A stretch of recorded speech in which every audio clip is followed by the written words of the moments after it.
शशिवर्णं चतुर्भुजम् प्रसन्नवदनं ध्यायेत् सर्वविघ्नोपशान्तये यस्य द्विरदवक्त्राद्या पारिषद्या परिषतं विघ्नं निघ्नन्ति सततं विश्वक्सेनं तमाश्रये व्यासं वसिष्ठनप्तारं शक्ते पौत्रमकल्मषम् पराशरात्मजं वन्दे सुखतातं तपोनिधिं व्यासाय विष्णुरूपाय व्यासरूपाय विष्णवे नमो वै ब्रह्मनिधये वासिष्ठाय नमो नमः अविकाराय शुद्धाय नित्याय परमात्मने सदैकरूपरूपाय विष्णवे सर्वजिष्णवे यस्य स्मरणमात्रेण जन्मसंसारबन्धनात् विमुच्यते नमस्तस्मै विष्णवे प्रभविष्णवे ॐ नमो विष्णवे प्रभविष्णवे श्रीवैशम्पायन उवाच श्रुत्वा धर्मानशेषेण पावनानि च सर्वशः युधिष्ठिरः शान्तनवं पुनरेवाभ्यभाषत युधिष्ठिर उवाच किमेकं दैवतं लोके किं वाप्येकं परायणं स्तुवन्तः कमच्चन्तः प्राप्नुयुर्मानवाः शुभम् को धर्मः सर्वधर्माणां भवतः परमो मतः किं जपन्मुच्यते जन्तुर्जन्म संसारबन्धनात् श्रीभीष्म उवाच जगत्प्रभुं देवदेवमनन्तं पुरुषोत्तमं स्तुवन्नाम सहस्रेण पुरुषः सततोत्थितः तमेव चार्चयन् नित्यं भक्त्या पुरुषमव्ययम् ध्यायन् स्तुवन् नमस्यंश्च याजमानस्तमेव च अनादिनिधनं विष्णुं सर्वलोकमहेश्वरं लोकाध्यक्षं स्तुवन् नित्यं सर्वदुःखातिगो भवेत् ब्रह्मण्यं सर्वधर्मज्ञं लोकानां कीर्तिवर्धनं लोकनाथं महद्भूतं सर्वभूतभवोद्भवम् एष मे सर्वधर्माणां धर्मोऽधिकतमो मतः यद्भक्त्या पुण्डरीकाक्षं स्तवैरच्चेन्नरः सदा परमं यो महत्तेजः परमं यो महत्तपः परमं यो महद्ब्रह्मा परमं यः परायणं पवित्राणां पवित्रं यो मङ्गलानां च मङ्गलम् दैवतं दैवतानां च भूतानां यो व्ययः पिता यतः सर्वाणि भूतानि भवन्त्यादियुगागमे यस्मिंश्च प्रलयं यान्ति पुनरेव युगक्षये तस्य लोकप्रधानस्य जगन्नाथस्य भूपते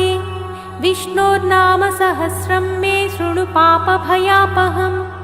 यानि नामानि गौणानि विख्यातानि महात्मनः ऋषिभिः परिगीतानि तानि वक्ष्यामि भूतये ऋषिर्नाम्नां सहस्रस्य वेदव्यासो महामुनिः छन्दोनुष्टुप् तथा देवो भगवान् देवकीसुतः अमृतांशूद्भवो बीजं शक्तिर्देवकीनन्दनः त्रिसामाहृदयं तस्य शान्त्यर्थे विनियुज्यते विष्णुं जिष्णुं महाविष्णुं प्रभविष्णुं महेश्वरम् अनेकरूपदैत्यान्तं नमामि पुरुषोत्तमम् अस्य श्रीविष्णोर्दिव्यसहस्रनामस्तोत्रमहामन्त्रस्य श्रीवेदव्यासो भगवान् ऋषिः अनुष्ठुप् छन्दः श्रीमहाविष्णुः परमात्मा श्रीमन्नारायणो देवता अमृतांशूद्भवो भानुरिति बीजं देवकीनन्दन स्रष्टेति शक्तिः उद्भवः शोभनो देव इति परमो मन्त्रः शङ्खभ्रुन्नन्दके चक्रेति कीलकं साङ्खधन्वा गदाधर इत्यस्त्रं रताङ्गपाणिरक्षोभ्य इति नेत्रं त्रिसामा सामगः सामेति कवचम्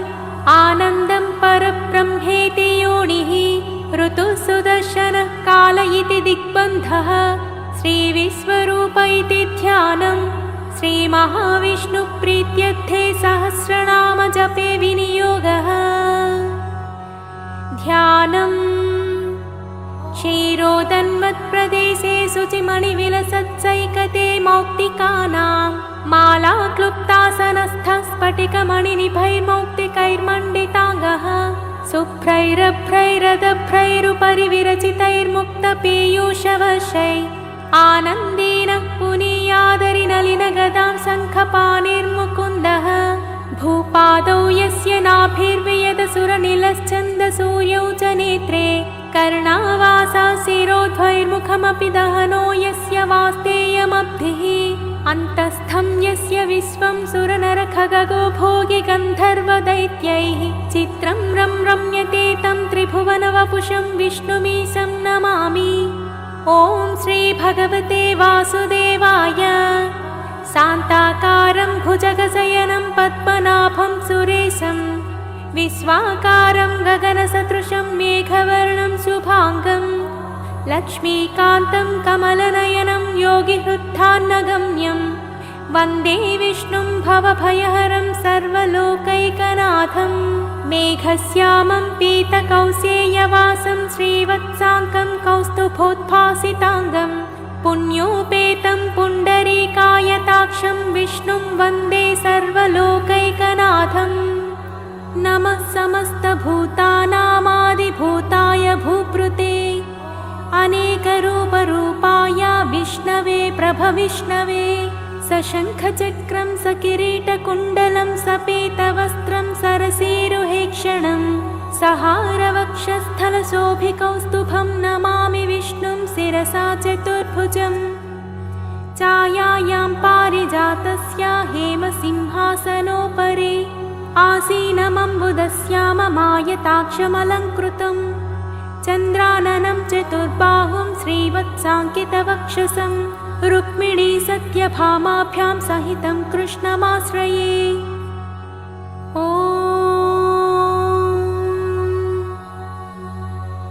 विश्वं विष्णुर्वषट्कारो भूतभव्यभवत्प्रभुः भूतकृद्भूतभृद्भावो भूतात्मा भूतभावनः भूतात्मा परमात्मा च मुक्तानां परमागतिः अव्ययः पुरुषः साक्षी क्षेत्रज्ञोऽक्षर एव च योगो योगविदां नेता प्रधानपुरुषेश्वरः नारसिंहवपुः श्रीमान् केशवः पुरुषोत्तमः सर्वशिवस्थाणुर्भूतादिर्निधिरव्ययः सम्भवो भावनो भर्ता प्रभवः प्रभुरीश्वरः स्वयंभू शम्भुरादित्यः पुष्कराक्षो महास्वरः अनादिनिधनो धाता विधाता धातुरुत्तमः अप्रमेयो हृषीकेशः पद्मनाभो मरप्रभुः विश्वकर्मा मनुस्त्वष्टा स्थविष्ठस्थविरो ध्रुवः अग्राह्य शाश्वतः कृष्णो लोहिताक्षः प्रतर्दनः प्रभूतस्त्रिककुब्धामा पवित्रं मङ्गलं परम् ईशानः प्राणदः प्राणो ज्येष्ठः श्रेष्ठः प्रजापतिः हिरण्यगर्भो भूगर्भो माधवो मधुसूदनः ईश्वरो विक्रमी धन्वी मेधावी विक्रमः क्रमः अनुत्तमो दुराधश्च कृतज्ञः कृतिरात्मवान् सुरेशः शरणं शर्मा विश्वरेता प्रजाभवः अजः सर्वेश्वरः सिद्धः सिद्धः सर्वादिरच्युतः वृषा कपिरमेयात्मा सर्वयोगविनिसृतः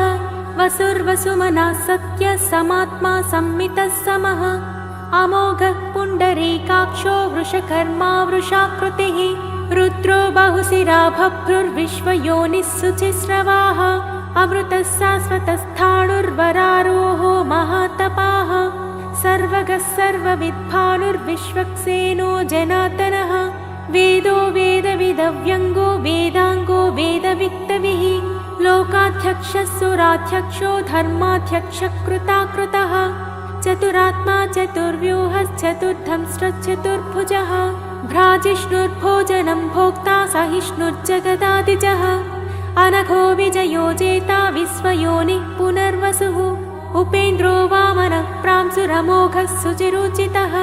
अतीन्द्रः सङ्ग्रहः सर्गो धृतात्मा नियमो यमः वेद्यो वैद्यः सदा योगी वीरः माधवो मधुः अतीन्द्रियो महामायो महोत्साहो महाबलः महाबुद्धिर्महावीर्यो महाशक्तिर्महाद्युतिः अनिर्देश्य वपु श्रीमानमेयात्मा महादिधृत् महेश्वासो महीभर्ता श्रीनिवासः सताङ्गतिः अनिरुद्धः सुरानन्दो गोविन्दो गोविदाम्पतिः मरीचित्तमनोहंसः सुपर्णो भुजगोत्तमः हिरण्यनाभः सुतपाः पद्मनाभः प्रजापतिः अमृत्युत्सर्वदृक्सिंहः सन्धाता सन्धिमान् स्थिरः अजो दुर्मशणः शास्ता विश्रुतात्मा सुरारिः गुरुर्गुरुतमो धाम सत्यः सत्यपराक्रमः निमिषो निमिषस्रग्वी वाचस्पतिरुदारधीः अग्रणिर्ब्राह्मणैः श्रीमन्यायो नेता समीरणः सहस्रमूर्धा विश्वात्मा सहस्राक्षः सहस्रपात् आवर्तनो निवृत्तात्मा संवृतः सम्प्रमर्दनः आहः संवर्तको वह्निरनिलो धरणीधरः सुप्रसादः प्रसन्नात्मा विश्वसृट्विश्वभुग्विपुः सत्कर्ता सत्कृतः साधुज्जह्नु नारायणो नरः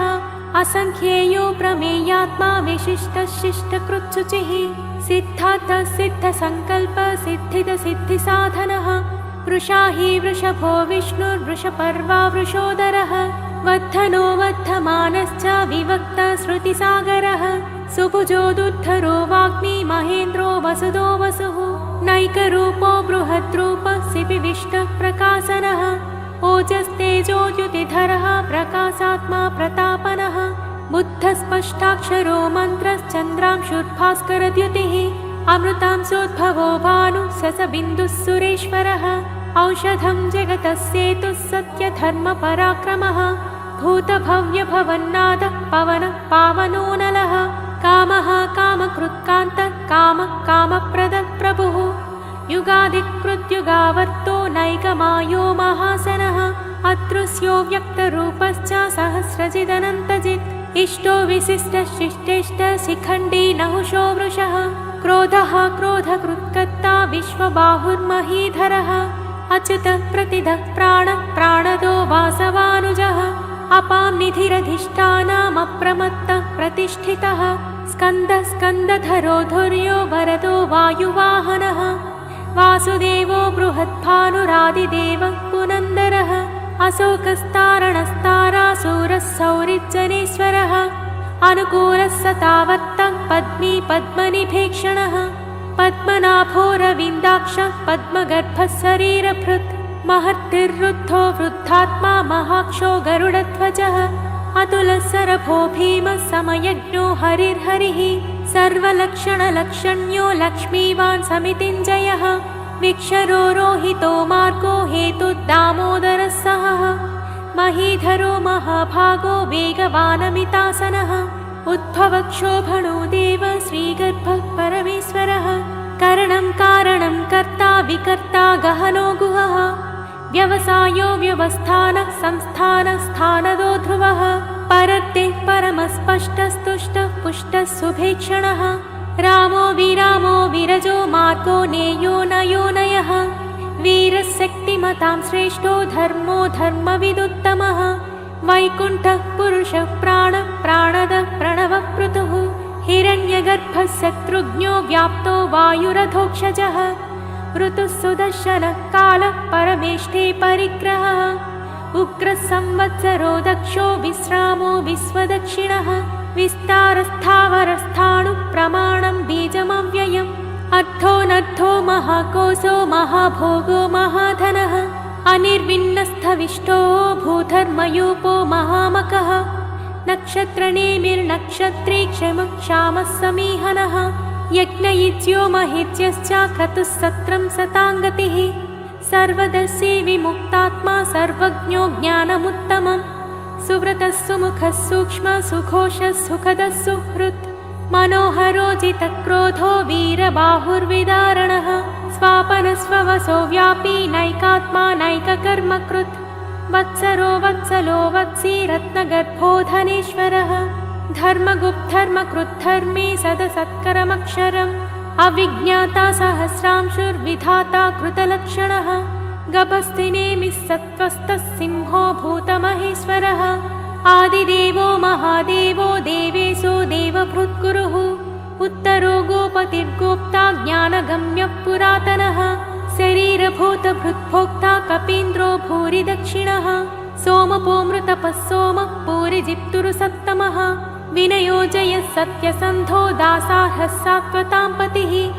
जीवो विनयिता साक्षी मुकुन्दो मितविक्रमः अम्भोनिधिरनन्तात्मा महोदधिसयोऽन्तकः अजो माहार्ष स्वाभाव्योदिता मित्रः प्रमोदनः आनन्दो नन्दनो नन्दः सत्यधर्मा त्रिविक्रमः महर्षिः कपिलाचार्यः कृतज्ञो मेदिनीपतिः त्रिपदस्त्रिदशाध्यक्षो महाशृङ्गः कृतान्तकृत् महावराहो गोविन्दः सुषेणः कनकाङ्गदी गुह्यो गभीरो गहनो गुप्तश्चक्रगदाधरः मेधास्वाङ्गोजितः कृष्णो दृढः सङ्कर्षणोच्युतः वरुणो वारुणो वृक्षः पुष्कराक्षो महामनाः भगवान् भगहानन्दी वनमाली हलायुधः आदित्यो ज्योतिरादित्यः सहिष्णुर्गतिसत्तमः सुधन्वा खण्डपरशुर्तारुणो द्रविणप्रदः दिवि स्पृक्सर्वदृग्व्यासो वाचस्पतिरयो निजः त्रिसामासामगः सामा निर्वाणं भेषजं विशक् सन्न्यासकृच्छमशान्तो निष्ठा शान्तिः परायणम् शुभाङ्गः शान्तिदस्रष्टा कुमुदः कुवलेशयः गोहितो गोपतिर्गोप्ता वृषभाक्षो वृषप्रियः अनिवत्ति निवृत्तात्मा संक्षेप्ता क्षेमकृच्छिवः श्रीवत्सवक्षा श्रीवास श्रीपति श्रीमताम्बरः श्रीधः श्रीश श्रीनिवास श्रीनिधि श्रीविभावनः श्रीधर श्रीकर श्रेय श्रीमान् लोकत्रयाश्रयः स्वक्षस्वङ्गः सतानन्दो नन्दिज्योतिर्गणेश्वरः विजितात्मा विधेयात्मा सत्कीर्तिश्चिन्न संशयः उदीर्णः सर्वतश्चक्षुरणी शाश्वतस्थिरः भूषयो भूषणो भूतिर्विशोकः शोकनाशनः अच्छिष्मानच्चितः कुम्भो विशुद्धात्मा विशोधनः अनिरुद्धो प्रतिरतः प्रद्युम्नो मितविक्रमः कालनेमिनिहावीरः सौरिः सूरजनेश्वरः त्रिलोकात्मा त्रिलोकेशः केशवः केशिहा हरिः कामदेवः कामपालः कामीकान्तः कृतागमः अनिर्देश्य वपुर्विष्णुर्वीरोऽनन्तो धनञ्जयः ब्रह्मण्यो ब्रह्मकृत् ब्रह्मा ब्रह्म ब्रह्मविवर्धनः ब्रह्मविद्ब्राह्मणो ब्रह्मी ब्रह्मज्ञो ब्राह्मणप्रियः महाक्रमो महाकर्मा महातेजा महोरगः महाक्रतुर्महायज्वा महायज्ञो महाहविः स्तव्यस्तवप्रियस्तोत्रं स्तुतिस्तोतारणप्रियः पूर्णः पूरयिता पुण्यः पुण्यकीर्तिरनामयः मनोजवस्तिस्थकरो वसुरेता वसुप्रदः वसुप्रदो वासुदेवो वसुर्वसुमनाहविः सत्कृतिः सत्कृतिः सत्ता सद्भूतिः सत्परायणः सूरसेनो यदुश्रेष्ठः सन्निवासः सुयामुनः भूतावासो वासुदेवः सर्वासु निलयो नलः दर्पः दर्पदो दृप्तो दुर्धरोऽथा पराजितः विश्वमूर्तिर्महामूर्तिर्दीप्तमूर्तिरमूर्तिमान् अनेकमूर्तिरव्यक्तः शतमूर्तिः शताननः एको नैकस्तवः कः किं यत्तत्पदमनुत्तमम् लोकबन्धुर्लोकनाथो माधवो भक्तवत्सलः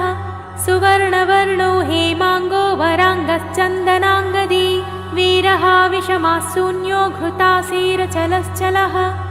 अमानीमानदो मान्यो लोकस्वामी त्रिलोकधृत् सुमेधा मेधजो धन्यः सत्यमेधाधराधरः तेजो वृषोद्युतिधरः सर्वशस्त्रभृताम्बरः प्रग्रहो निग्रहो व्यग्रो नैकशृङ्गो गदाग्रजः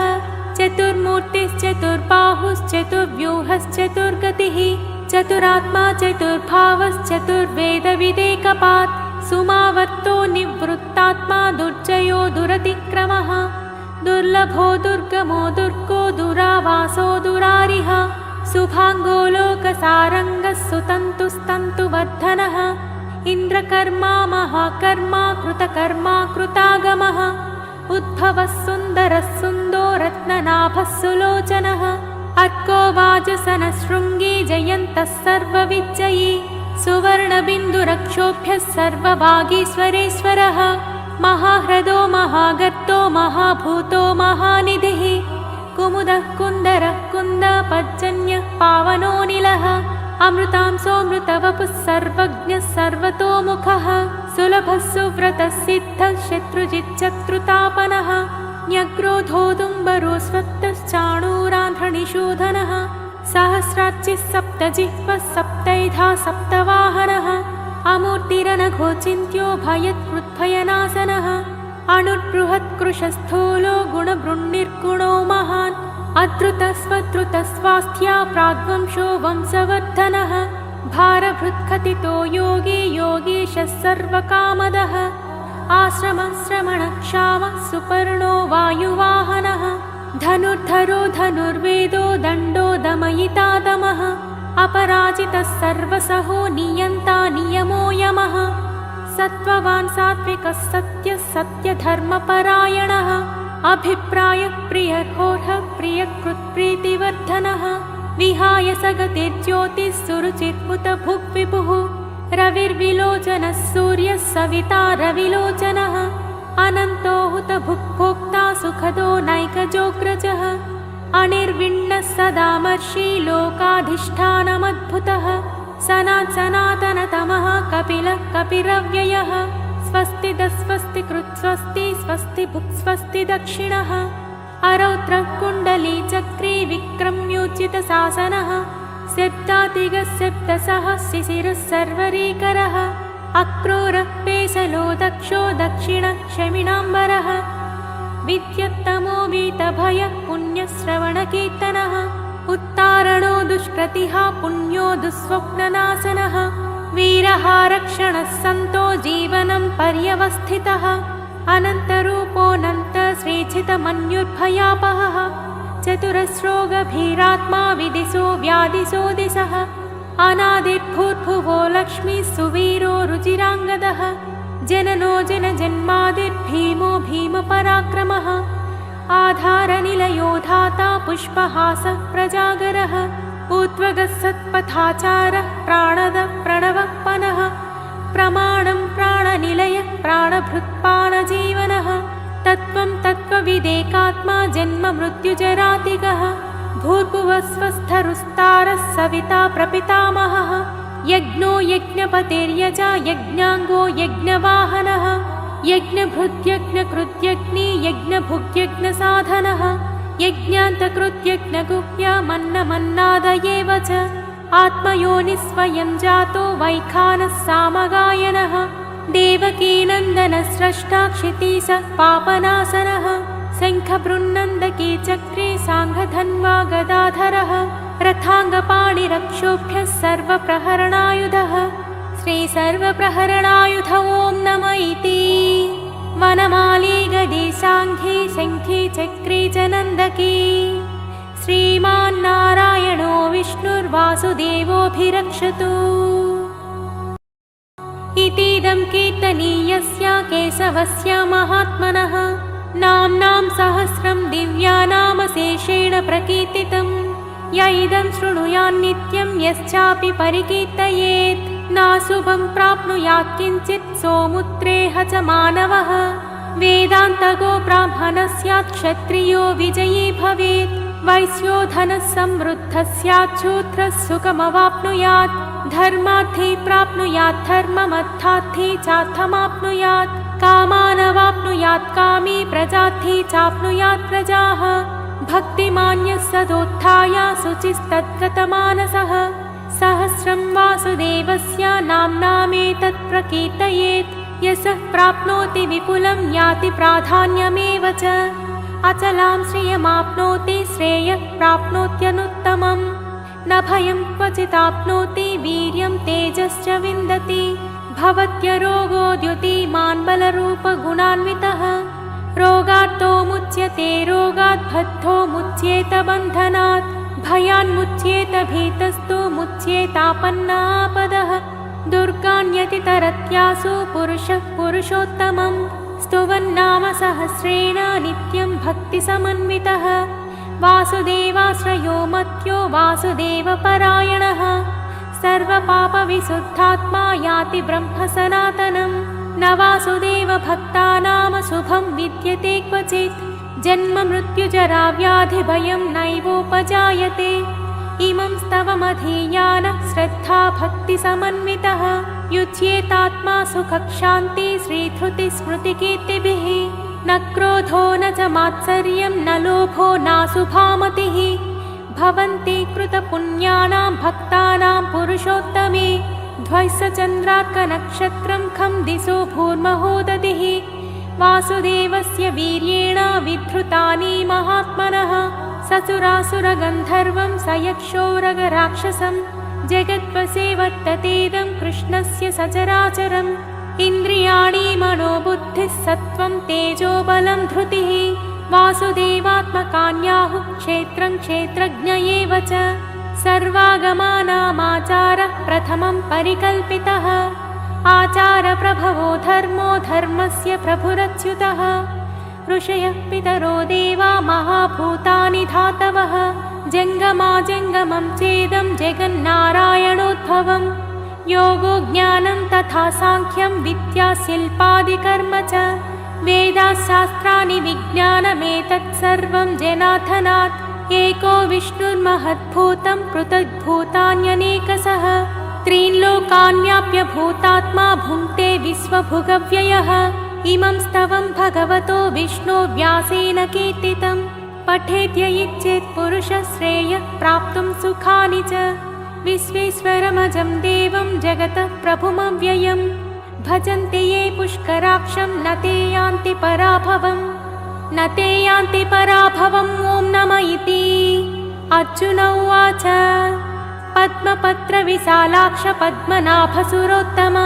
भक्तानामनुरक्तानां त्राता भव जनार्दन। श्रीभगवानुवाच यो मां नाम सहस्रेण स्तोतुमिच्छति पाण्डव सोऽहमेकेन श्लोकेन स्तुत एव न संशयः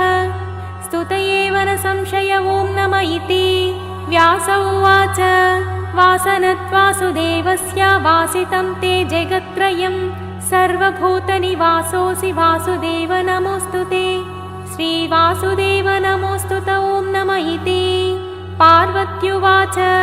केनोपायेन लघुना विष्णोर्नाम सहस्रकम् पठ्यते पण्डितैर्नित्यं श्रोतुमिच्छाम्यहं प्रभो।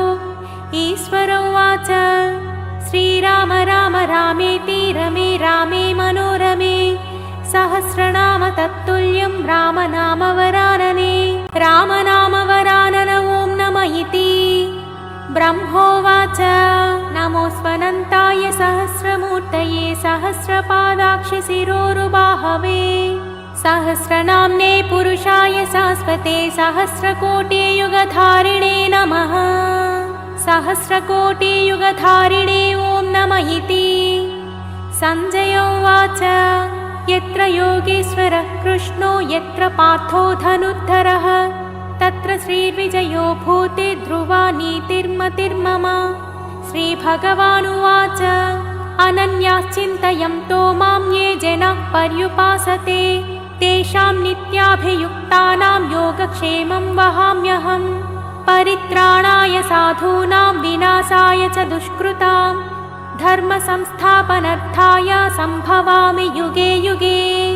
आर्ता विषण्णा शिथिलाश्च भीताः घोरेषु च व्याधिषु वर्तमानाः संकीर्त्य नारायणशब्दमात्रं विमुक्तदुःखा सुखिनो भवन्ति।